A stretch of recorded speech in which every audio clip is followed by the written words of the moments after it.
ప్రభునందు ప్రియులారా, ప్రభువు నామమున మీకు వందనములు.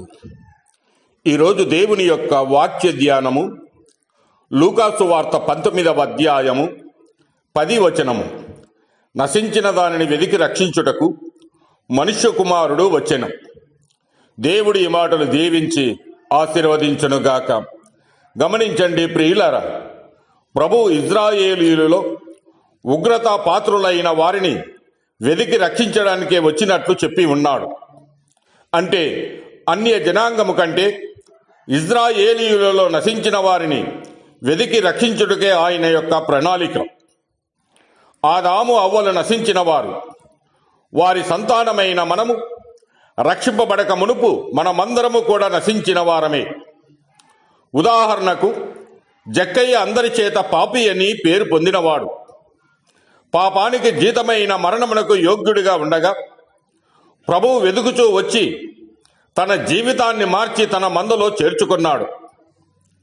అలాగునే సమరయ స్త్రీ తన పాపమును బట్టి సమాజంలో తిరగలేక ఒంటరి జీవితము జీవిస్తూ ఉంటే ప్రభువు ఆమెను దర్శించి పాపమును ఒప్పింపజేసి ఆమెతో పాటు ఆ గ్రామస్తులందరినీ తన మందలో చేర్చుకున్నాడు. అడవిలో దిక్కుదోచక నిరీక్షణ కోల్పోయిన వాటి విషయమై భారము కలిగినటువంటి కాపరిగా ఉన్నాడు. గలిలయ సముద్రము దాటి గెరేసేనుల దేశమునకు వచ్చి అచ్చట అపవిత్రాత్మ పట్టి సమాధులలో తన్ను తాను గాయపరచుకొనుచు కేకలు వేయుచున్న వాణ్ణి దర్శించి వానికి పట్టిన సేనా దయ్యములను వెళ్ళగొట్టి స్వస్థత చిత్తుని చేసి చేయగా వాడు వెళ్లి 10 పట్టణాలు అనగా దెకపోలిలో సువార్త ప్రకటింపనారంభించాడు. వానికంటే భయంకరమైన దయ్యములు పట్టిన మనలో అనేక మందిని కూడా నశించిన గొర్రెల వలె భావించి వారిని వెదికి రక్షించుటకే ప్రభు అయిన యేసుక్రీస్తు వచ్చాడు.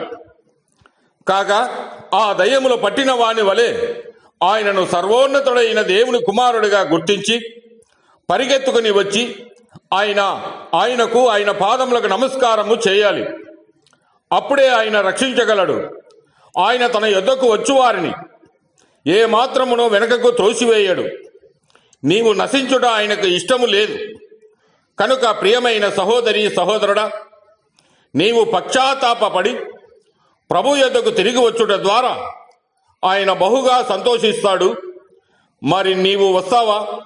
నీవు వస్తే నీకు రక్షణ దయచేస్తాడు. దేవుడు మిమ్మల్ని దీవించి ఆశీర్వదించునుగాక.